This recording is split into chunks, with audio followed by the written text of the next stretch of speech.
So we're standing in the Memorial Courtyard here at the National Museum of the Pacific War. This courtyard is dedicated to the men who fought during World War II in the Pacific Theater. So each plaque here represents a unit, a ship, or an individual that fought in the Pacific War during that time period. Most of these plaques were purchased by loved ones in order to honor and recognize their sacrifice.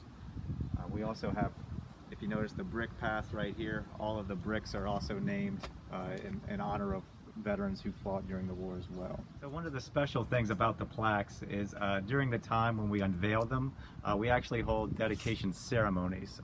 So a lot of the times the individual that's being honored, they don't even know about it. So it's really important, and it's a really beautiful ceremony where the veteran gets to come here and is surprised, and they give speeches for the loved ones, and it's just really emotional and really something to watch.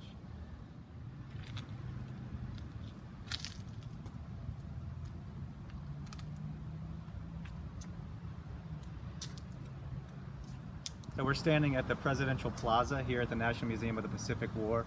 And this plaza represents all of the presidents of the United States that were associated with World War II. So it ranges all the way from Franklin Delano Roosevelt, who was president during the time, all the way through to George H.W. Bush, who was a pilot during World War II at the Pacific.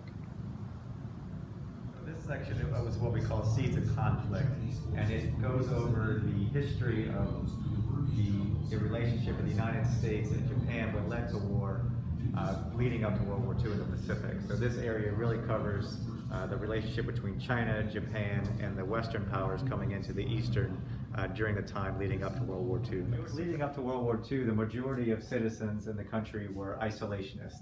We weren't looking forward to fighting in another world war after the Great War to end all wars several years earlier.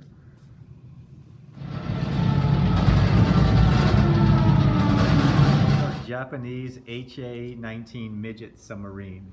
This submarine was actually one of 5 that was used in the attack on Pearl Harbor by the Japanese. It is actually designed so it could go in shallow water. So Pearl Harbor was a shallow water harbor. So this was actually used during that attack. One of the ensigns here, it was manned by two Japanese sailors. One of those ensigns, Ensign Sakamaki, he actually became the first POW of the Pacific War as a result of this submarine being captured. So this helmet and goggles right here was donated to us by a gentleman, Saburo Sakai. He was a Japanese ace fighter pilot. And you can actually see right here on his goggle right there where he was hit by a bullet at the Battle of Guadalcanal.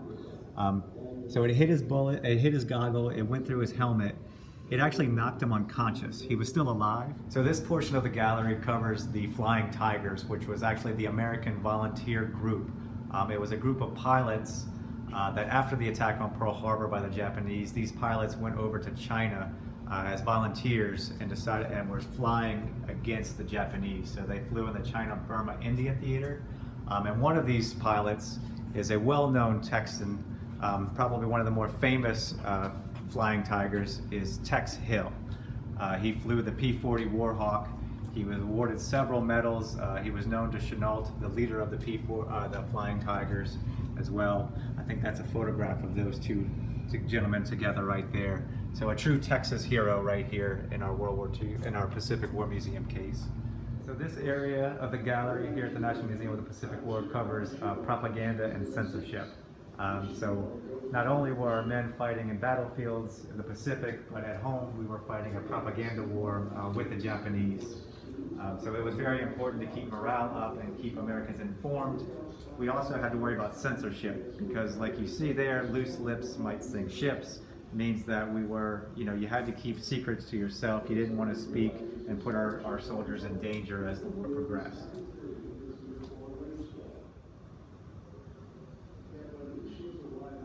During the war, Tokyo Rose was a radio program that spoke to American soldiers during the war, giving them misinformation and trying to keep their morale low. So you could really kind of call her the epitome of fake news. She would tell lies, demoralizing the American soldiers as they fought their way across the Pacific. So as part of a bombing mission on Chichijima, George W. Bush was actually shot down with anti-aircraft, and he landed into the ocean, and he was actually rescued later on by the USS Finback. As part of the rescue, this was actually his life preserver when he was in the water, and after he was rescued, he has his signature right here that you can see, and then also signatures of the men on the USS Finback that rescued him.